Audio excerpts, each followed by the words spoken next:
which is the resistance area, which you see these tested candles over there. When it got tested as support, now it came and it's at resistance. And then, like I said, we had a bearish engulfing.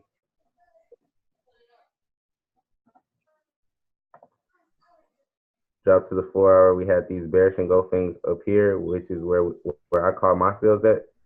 And well, the market has been in consolidation, but I guarantee that it's gonna drop at least down to this 38.2. Even if I don't get all the way down to this support, which is my target, I know it'll come down to 38.2, and then I'll just be watching how price reacts when it gets to this area, if it wants to continue as a bullish move up, or if it's gonna continue bearish. What I see off of just having your pair on the 4 hour time frame, that 50% is the level of confluence. You'll have more confluence at that 50% rather than that 38.2, because that 50, exactly. That's why my target's at the 50%, but just in case it wants to come to the 38.2, and then like if a bullish engulfing formed at the 38.2, then I'll close profits around 38.2 area. If not, I'll max out.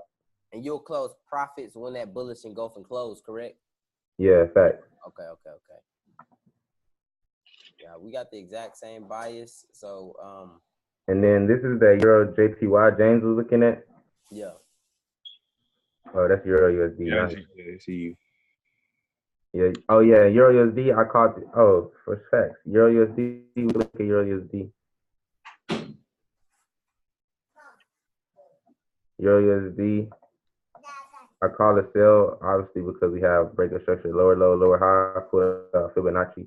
And this is like textbook. This is textbook, literally.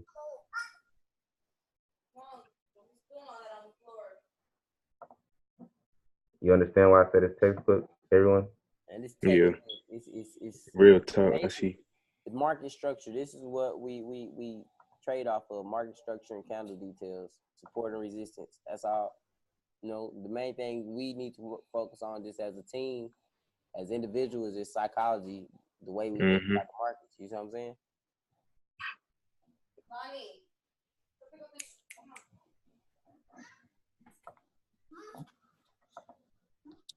Facts though, that Euro USD 4 hour resistance area, yeah, that shit's gonna drop. So say if I would have entered when the market opened, it's already up 6 pips. I say that shit'll drop at least 40, 50 pips. If I go off the daily, looking at the daily, it's breaker structure, very volatile candle right here, bearish engulfing.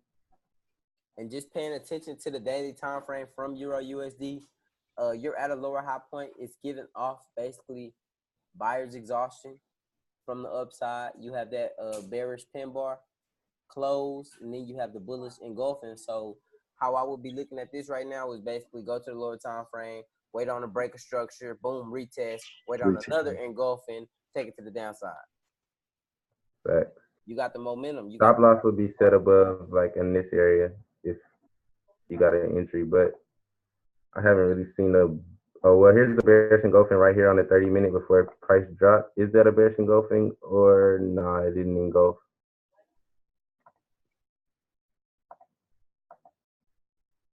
But this green resistance is powerful. Just off right here, from here over. Yeah. It shows power right here.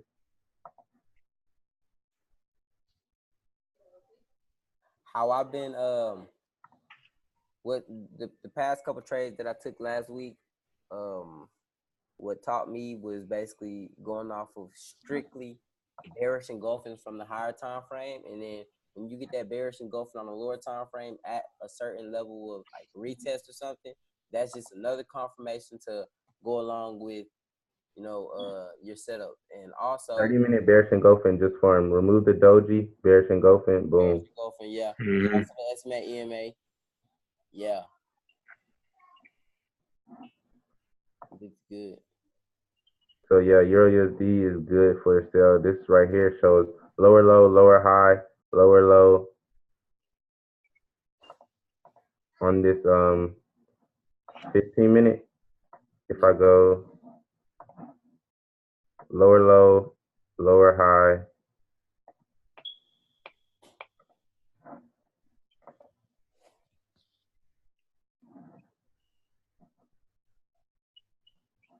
this would be powerful too if price could respect this right here. We could get sales off of that 15-minute bearish engulfing we just seen. We could be getting entry like right now while we're on this webinar. Right now.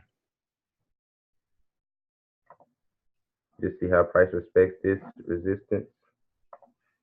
Drop to the 1 minute, see what it's doing. Up, seller's exhaustion, boom, bearish engulfing. Look like it's gonna form on a 1 minute in 7 seconds. With wicks to the upside, along with the structure we just called out.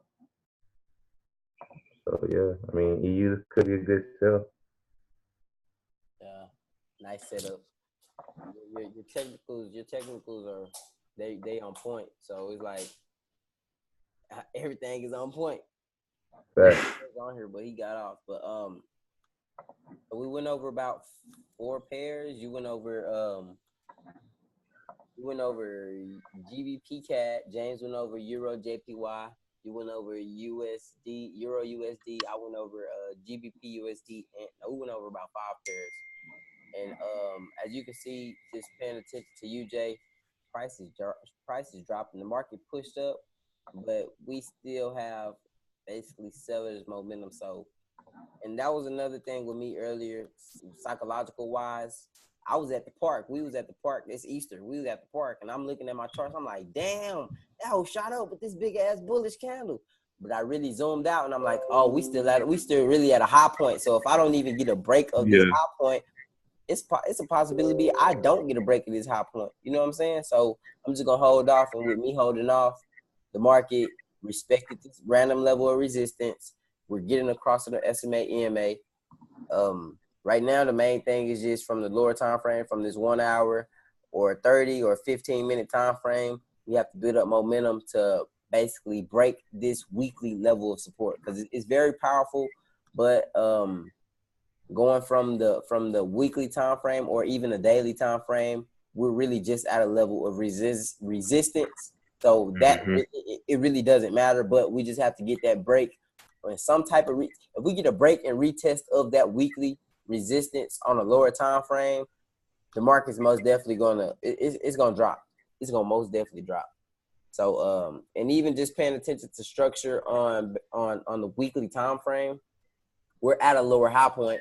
We just haven't had any type of variation or candle pattern to give us basically enough confirmation to drop from the higher time frame from weekly, like holding for weeks and weeks. We ain't had that confirmation yet. We on the lower time frame. But yeah, our bias is all the same. So I'm a hold most definitely. I'm gonna hold. But if y'all got any questions, throw in some questions and we could go from there. But we'll most definitely be doing another webinar probably tomorrow night to go over our analysis and then just go from there. What y'all think? Yeah, that's cool. Bet. For sure. Well, that's a bit. We about to jump back in the Telegram chat. Just get them a breakdown. Yeah, we just basically broke down multiple pairs, and let's just continue to get more people on these webinars and just drop nugs. Because really, we giving free game. It's all free game. You know what I'm saying? Somebody put something in the chat. Hold on. Okay. Yeah, but yeah, bro. Let's just keep grinding. It's a new week. Monday. Wake up early. Watch. Yes, sir. You know what I'm saying? Watch these pairs and just fuck the markets up. Fuck the markets up. I seen Q post a caption. He was like, he made $100,000 in the same clothes.